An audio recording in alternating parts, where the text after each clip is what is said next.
নমস্কাৰ বন্ধুসকল, অসম বনাম মহাৰাষ্ট্ৰৰ মাজত ৰঞ্জিত ট্ৰফিৰ ৬২ নম্বৰ মেচখন কিমান তাৰিখৰ পৰা আৰম্ভ হ'ব, কিমান টাইমত আপোনালোকে লাইভ চাব পাৰিব আৰু অসমৰ প্লেইং 11 কি হ'ব পাৰে সকলো আপোনালোকক দেখুৱাম।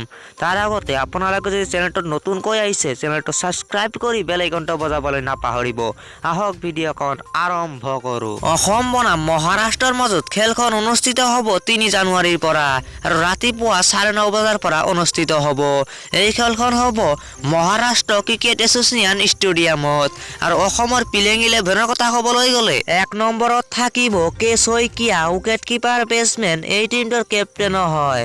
2 নম্বৰত থাকিব ৰাহুল হাজৰিকা, 3 নম্বৰত থাকিব সিদ্ধাৰ্থ শৰ্মা, 4 নম্বৰত থাকিব ঋষভ দাস, 5 নম্বৰত থাকিব ৰিয়ান পৰাগ, 6 নম্বৰত থাকিব শিৱ শংকৰ ৰয়, 7 নম্বৰত থাকিব গকুল শৰ্মা, 8 নম্বৰত থাকিব সৌৰভ, 9 নম্বৰত থাকিব আকাশদীপ গুপ্তা, 10 নম্বৰত থাকিব মুক্তাৰ হুছেইন আৰু 11 নম্বৰত থাকিব সুনীল লোহিত। লাইভ ষ্ট্ৰিমিঙৰ কথা ক'বলৈ গ'লে ষ্টাৰ স্পৰ্টছ আৰু ডিজনী প্লাছত আপোনালোকে লাইভ উপভোগ কৰিব পাৰিব।